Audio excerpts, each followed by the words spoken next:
ഇവിടെ നാം വായിക്കുന്നു, അവർ കനമുള്ള ചുവടുകളെ കെട്ടി മനുഷ്യരുടെ തോളിൽ വയ്ക്കുന്നു. CFCയിൽ നമ്മൾ വളരെ ഉയർന്ന നിലവാരമുള്ള കാര്യങ്ങൾ സംസാരിക്കുന്നു. നിങ്ങൾ അതിൻ പ്രകാരം ജീവിക്കുന്നില്ലെങ്കിൽ ശരിയായ രീതിയിലല്ല നിങ്ങൾ ജീവിക്കുന്നത്. നീ പ്രസംഗിക്കുന്നു, നീ സ്ത്രീകളെ മോഹിക്കരുത്, നീ കോപിക്കാൻ പാടില്ല, എന്നാൽ നിന്റെ ജീവിതത്തിൽ അതില്ല. നീ അങ്ങനെ പ്രസംഗിക്കുമ്പം ഭാരമുള്ള ഒരു ചുമട് നീ ആളുകളുടെ മേൽ വെക്കുകയാണ്. സാധുവായി നിഷ്കളങ്കനായി അവിടെ ഇരിക്കുന്ന ആൾ അവൻ പറയും, സഹോദര, നീ മത്തായിയുടെ 5-ാം ലേഖനത്തിൽ നിന്ന് നീ എന്നെ അത് കാണിച്ചു തന്നല്ലോ, ഇതിനെന്ത് ഭാരമാണ്. നീ പറഞ്ഞത് നിന്റെ ജീവിതത്തിൽ നിന്നല്ലെങ്കിൽ പരിശുദ്ധാത്മാവ് അതിന് സാക്ഷ്യം നിൽക്കില്ല. നീ പറഞ്ഞത് ഗിരിപ്രഭാഷണത്തിൽ നിന്ന് എടുത്താണെങ്കിലും അവിടെ സഭ പണിയാൻ നിനക്ക് കഴിയില്ല. തീ അവിടെ കാണില്ല. നീ ഒരു ക്രമം കൊണ്ട് പണിയാൻ ശ്രമിക്കുകയാണ്. അത് പൂർണ്ണമായിട്ടും മരണമായിരിക്കും.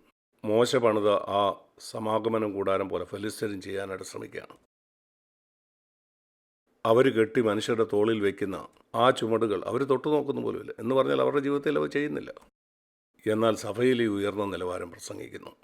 ക്രിസ്ത്യ ലോകം മുഴുവൻ ഇതുകൊണ്ട് നിറഞ്ഞിരിക്കുകയാണ്. അതുകൊണ്ടാണ് ഞാൻ നിങ്ങൾക്ക് മുന്നറിയിപ്പ് തന്നത്. ഇവിടെ പറഞ്ഞ് ഉയർന്ന നിലവാരം പഠിച്ച് പോയി മറ്റൊരിടത്ത് അത് പ്രസംഗിച്ചാൽ സഭ പണിയപ്പെടുമെന്നില്ല. അത് ഒരു ജീവിതത്തിൽ നിന്ന് വേണം തുടങ്ങാൻ. ഞാൻ തോറ്റുപോയ വർഷങ്ങളെ എനിക്ക് ഓർമ്മയുണ്ട്. ഇത്രമാത്രം ഞാൻ പരാജയപ്പെട്ടു. CFC തുടങ്ങുന്നതിന് കുറച്ച് നാളുകൾക്ക് മുമ്പ് എൻ്റെ ജീവിതത്തിൽ ഇങ്ങനെ ഒരു അവസ്ഥ വന്നു. ഞാൻ പറഞ്ഞു, കർത്താവേ, ഞാനൊരു വലിയ കപടഭക്തനാണ്. ഞാനിന്ന് പൂർണ്ണസമയ ശുശ്രൂഷ ചെയ്യുകയാണ്.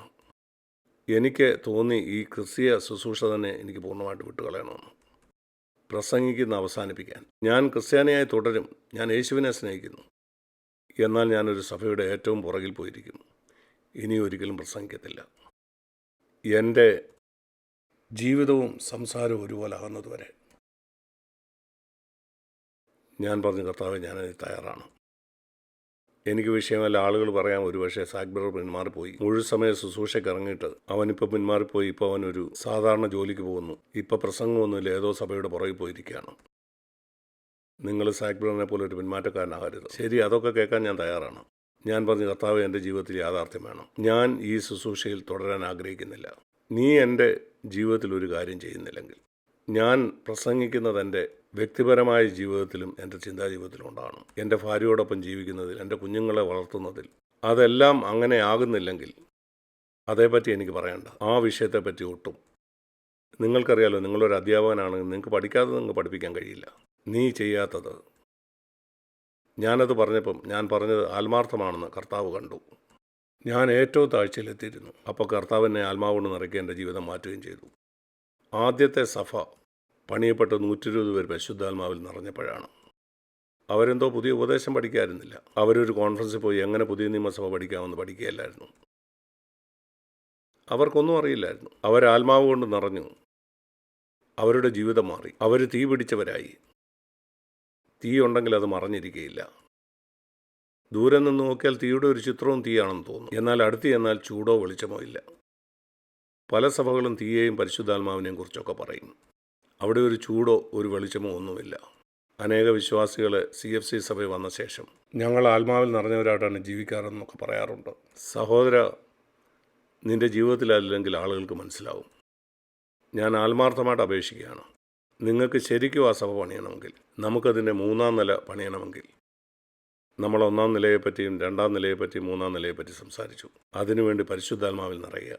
നമ്മൾ കണ്ടു, നമ്മുടെ കുടുംബം നമുക്ക് പണിയണമെങ്കിലും നമ്മൾ ആത്മാവ് കൊണ്ട് നിറയണം. എന്നിട്ട് ഭാര്യമാരും ഭർത്താക്കന്മാരും കുഞ്ഞുങ്ങളും. ഇവിടെയും ഇതുപോലെ തന്നെയാണ്. നീ പരിശുദ്ധാത്മാവ് കൊണ്ട് നിറയണം. എല്ലാത്തിൻ്റെയും രഹസ്യം അതാണ്. ദൈവത്തോട് ചോദിക്കുക, ദൈവത്തെ അന്വേഷിക്കുക. കർത്താവെ, എന്ത് വില കൊടുക്കാനും ഞാൻ തയ്യാറാണ്. എനിക്ക് നിന്നിൽ നിന്ന് ഉറപ്പ് കിട്ടണം. ഏതെങ്കിലും മനുഷ്യനല്ല, സഹോദര, നീ അഭിഷേകം പ്രാപിച്ചിരിക്കുമെന്ന് പറയേണ്ടത്. എനിക്കതിനകത്ത് താല്പര്യമില്ല. രക്ഷയുടെ കാര്യത്തിലും ഇതാണ്. മറ്റൊരു മനുഷ്യനല്ല പറയേണ്ടത്, സഹോദര, നീ രക്ഷിക്കപ്പെട്ട് സ്വർഗത്തിലേക്ക് പോവുകയാണ്. അവൻ പറഞ്ഞതുകൊണ്ട് എന്ത് കാര്യം? എന്നിട്ട് നിങ്ങൾ നരകത്തിൽ എത്തിച്ചേർന്നാൽ.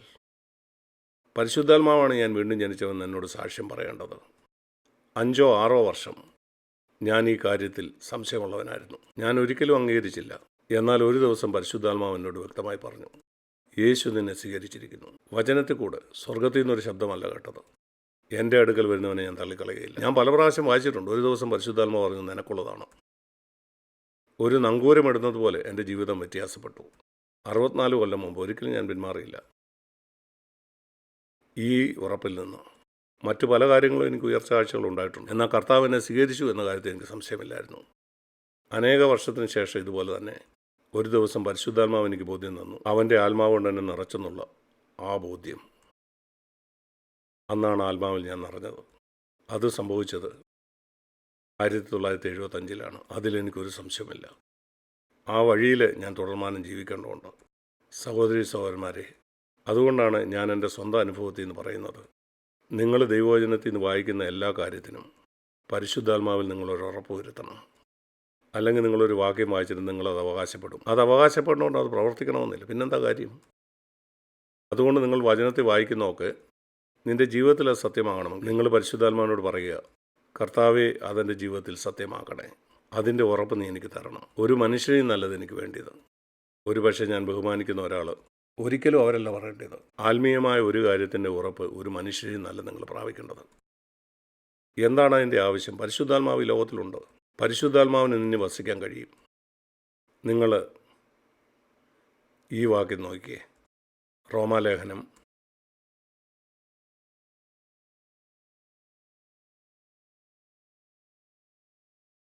8 കാണുന്ന റോമാലേഖനം 8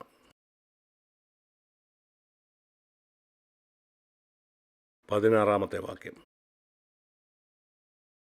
മനോഹരമായൊരു വാക്യം. നാം ദൈവത്തിൻ്റെ മക്കൾ എന്ന് പരിശുദ്ധാത്മാവ് താനും നമ്മുടെ ആത്മാവോട് സാക്ഷ്യം പറയുന്നു. ഇവിടെ ഇരിക്കുന്ന നിങ്ങളെല്ലാവരും അത് പ്രാപിച്ചിട്ടുണ്ടോ? പരിശുദ്ധാത്മാവ് ഈ സാക്ഷ്യം പറഞ്ഞിട്ടുണ്ടോ? നിങ്ങൾക്കറിയാമല്ലോ, സാക്ഷ്യമെന്ന് പറഞ്ഞാൽ കോടതി പറയുന്നതാണ്. നിങ്ങളവിടെ ചെന്ന് കൈപൊക്കി സാക്ഷ്യം പറയുന്നു. ഞാൻ ഇന്നാരിനാണ് ദൈവവചനത്തെ കൈവച്ച് ഞാൻ സത്യമാണ് പറയുന്നത്, ഞാൻ സാക്ഷ്യപ്പെടുത്തുകയാണ്. ഇതുപോലെ പരിശുദ്ധാത്മാവ് എൻ്റെ ആത്മാവോട് സാക്ഷ്യം പറയുകയാണ്, നീ ഒരു ദൈവവൈതലാണ്. നീ ആരുമാകട്ടെ, നിൻ്റെ പ്രായം എന്തുമാകട്ടെ, ഈ ഉറപ്പ് ലഭിക്കുന്നത് വരെ നിങ്ങൾ വിശ്രമിക്കരുത്. ഇവിടെ ആരുടെയും വിശ്വാസത്തെ ഉലയ്ക്കാനല്ല ഞാൻ നോക്കുന്നത്. എന്നാൽ ഞാൻ കണ്ടിട്ടുണ്ട്, ഈ ഉറപ്പ് ലഭിക്കാത്ത പലരും കുറച്ച് നാൾ കഴിയുമ്പോൾ സംശയിക്കാൻ തുടങ്ങി, ഞാൻ ശരിക്കും രക്ഷിക്കപ്പെട്ടതാണ്. കാരണം ആരോ അവരോട് പറഞ്ഞു നീ രക്ഷിക്കപ്പെട്ടതാണ്. അതിൽ തൃപ്തനായിരിക്കരുത്. നീ ഒരു ദൈവവൈതനാണെന്ന് ഞാൻ ഒരിക്കലും ആരോടും പറഞ്ഞിട്ടില്ല. എനിക്കറിയില്ല. ഞാൻ പറയും ശരിക്കും നീ ആണെങ്കിൽ പരിശുദ്ധാത്മാവ് നിന്നോട് സാക്ഷ്യം പറയും. അതിൽ എനിക്കൊരു സംശയവുമില്ല. അതിന് പല വർഷങ്ങളെടുത്തെങ്കിലും അവസാനം പരിശുദ്ധാത്മാവിന് ഞാനത് കേട്ടു. നിശ്ചയമായിട്ടും നിങ്ങളുടെ കയ്യിലുള്ളത് ഒരു ശരിയായ നോട്ടാണെങ്കിൽ, US ഇവിടുത്തെ ഫെഡറൽ ബാങ്കോ മറ്റോ ആണല്ലോ അത് സാക്ഷ്യപ്പെടുത്തുന്നത്. ഇതൊരു ശരിയായ കറൻസി നോട്ടാണ്. ധാരാളം വ്യാജ നോട്ടുകളുണ്ട് ലോകത്തിലുള്ള എല്ലാ നോട്ടുകൾക്കും. യഥാർത്ഥ നോട്ടാണ് എനിക്ക് വേണ്ടി. കുറേ കള്ളനോട്ട് വെച്ച് ഞാൻ ധനികനാണെന്ന് ചിന്തിക്കാൻ ആഗ്രഹിക്കുന്നില്ല. ഇതുപോലെ തന്നെ പരിശുദ്ധാത്മാവ് സാക്ഷ്യം പറയുന്നില്ലെങ്കിൽ ഞാനൊരു ദൈവവൈതലാണെന്ന് ചിന്തിച്ചുകൊണ്ടിരിക്കാൻ ആഗ്രഹിക്കുന്നു. ഞാൻ എല്ലാവരോടും പറയുകയാണ്. ഇതുപോലെ തന്നെയാണ് ഞാൻ പരിശുദ്ധാത്മാവെന്ന് അറിഞ്ഞപ്പോഴും. ഏതോ ഒരു മനുഷ്യൻ പറഞ്ഞതുകൊണ്ടോ നിങ്ങൾക്കുണ്ടായ ഒരു അനുഭവം കൊണ്ടോ അതൊക്കെ വ്യാജമാകാം. പരിശുദ്ധാത്മാവ് ഉറപ്പ് തരട്ടെ. അതുപോലെ എനിക്കെങ്ങനെ അറിയാം ഞാൻ ആത്മാവുണ്ടെന്ന് അറിഞ്ഞെന്ന്? യേശു എന്താ പറഞ്ഞെന്ന് ഞാൻ പറയാം. പല സഭകൾ പഠിപ്പിക്കുന്ന പല കാര്യങ്ങളും നിങ്ങൾ മറന്നു കളയുക. യേശു തന്നെ എന്താ പറഞ്ഞതെന്ന് നമുക്ക് നോക്കാം. ആരംഭത്തിൽ തന്നെ തൻ്റെ ശിഷ്യന്മാരോട് പറഞ്ഞത്, അവൻ അവരോട് അവിടെ ആ യെരുശലേമിൽ കാത്തിരിക്കാനായിട്ട് പറഞ്ഞു. അപ്പോസ്തലപ്രവൃത്തി 1:4 വാക്യം. അങ്ങനെ അവൻ അവരുമായി കൂടിയിരിക്കുമ്പോൾ. അപ്പോസ്തലപ്രവൃത്തി 1 വാക്യം. എങ്ങനെയാണ് സഭ അണിയുന്നതെന്നാണ് ഞാൻ പറയുന്നത്. ആ 3 നില. അവൻ അവരോട് നിങ്ങൾ യെരുശലേമിൽ നിന്ന് വാങ്ങിപ്പോകാതെ എന്നോട് കേട്ട പിതാവിൻ്റെ വാഗ്ദത്തത്തിനായിട്ട് കാത്തിരിക്കണം. അത് പരിശുദ്ധാത്മാവിനെ കുറിച്ചാണ്. പരിശുദ്ധാത്മാവ് അവരുടെ വന്നപ്പോൾ മനുഷ്യ ചരിത്രത്തിൽ ആദ്യമായിട്ട് പരിശുദ്ധാത്മാവ് വന്ന് ആളുകളുടെ ഉള്ളിൽ താമസിച്ചത്. അതിനു മുമ്പ് പഴയ നിയമകാലത്ത് അവരുടെ മേലെയാണ് പരിശുദ്ധാത്മാവ്. മേലെ എന്നാൽ ആദ്യമായിട്ട് അവരുടെ ഉള്ളിൽ വരുന്നത്. പരിശുദ്ധാത്മാവ് തൻ്റെ ഉള്ളിൽ വസിക്കുന്നതിനായിട്ടാണ് യേശു ജീവിച്ചത്. എന്നിട്ട് അവൻ പറഞ്ഞു, എൻ്റെ പ്രിയ ശിഷ്യന്മാരെ, ഇത് തന്നെ നിങ്ങൾക്ക് സംഭവിക്കാൻ പോവുകയാണ്. പരിശുദ്ധാത്മാവ് നിങ്ങളുടെ ഉള്ളിൽ വരും. അവരങ്ങനെ കാത്തിരുന്നു. നിങ്ങളെ യോഹന്നാൻ വെള്ളത്തിൽ സ്നാനം കഴിപ്പിച്ചു. സ്നാനം എന്ന വാക്കിനേക്കാൾ മുക്കുക എന്നുള്ള വാക്കാണ് ശരിയായ വാക്ക്. ബാപ്റ്റൈസ് ഒരു ഗ്രീക്ക് പദമാണ്. നിങ്ങൾക്ക് ഇംഗ്ലീഷ് അറിയാമ്പോൾ എന്തിനാണ് ഗ്രീക്ക് വായിക്കുന്നത്? ഞാൻ ഇങ്ങനെ അത് വായിക്കാം. യേശു പരിശുദ്ധാത്മാവിൽ മുങ്ങി. ബാപ്റ്റൈസ് എന്ന് പറഞ്ഞാൽ ഒരു ഗ്രീക്ക് പദമാണ്. അതിൻ്റെ അർത്ഥം, ഞാനൊരു ബക്കറ്റിലെ വെള്ളത്തിൽ എൻ്റെ കൈ മുക്കിയാൽ അവർ പറയും അവൻ്റെ കൈ അവൻ ബാപ്റ്റിസം ചെയ്തു. ആ ബക്കറ്റിൽ. അതാണ് ഗ്രീക്ക് പദം. യോഹന്നാൻ നിങ്ങളെ വെള്ളത്തിൽ മുക്കി. എന്നാൽ പരിശുദ്ധാത്മാവിൽ അവൻ നിങ്ങളെ മുക്കും. നിങ്ങൾക്ക് മനസ്സിലായോ? ഏറെ നാൾ കഴിയുന്നതിന് മുമ്പ് അവൻ ഇങ്ങനെ പറഞ്ഞു. എന്താണ് അതിൻ്റെ അർത്ഥം? ഞാൻ പരിശുദ്ധാത്മാവിൽ സ്നാനപ്പെടുമ്പം എനിക്കൊരു രാജ്യം കിട്ടുമോ? എനിക്ക് സഭയിലെ ഒരു അധികാരം കിട്ടുമോ? എൻ്റേതായ ഒരു രാജ്യം? അല്ലല്ലല്ലല്ല, അത് ദൈവത്തിന് വിടുക. എന്ത് സംഭവിക്കുമെന്ന് ഞാൻ പറയാം. യേശു പറഞ്ഞതാണ്. നമുക്കും പലപ്പോഴും ഒരു പുതിയ രാജ്യം കിട്ടാൻ പരിശുദ്ധാത്മാവിൻ്റെ ശക്തി അന്വേഷിക്കാം. ഒരു വലിയ പ്രസംഗകനാകാൻ, ഒരു സഭ സ്ഥാപിച്ച് നമുക്കൊരു പേരുണ്ടാക്കാൻ. അതാണ് രാജ്യം എന്ന് പറഞ്ഞാൽ. അവർ ചോദിച്ചോ അതാണ്. കർത്താവ് നിൻ്റെ പരിശുദ്ധാത്മാവിനകത്ത് നിൻ്റെ രാജ്യം സ്ഥാപിക്കാൻ പോവുകയാണോ? മറന്നു കളയുക. യേശു അതല്ല ഇവിടെ പറയുന്നത്. എന്നാൽ അതിലും മെച്ചപ്പെട്ട ഒരു കാര്യം, 8ാമത്തെ വാക്യം, ശക്തി ലഭിക്കും. അന്യഭാഷയല്ല, നിങ്ങൾക്ക് ശക്തി ലഭിക്കും. എന്തിനുള്ള ശക്തിയാണ്? എൻ്റെ സാക്ഷിയാകാനുള്ള ശക്തി.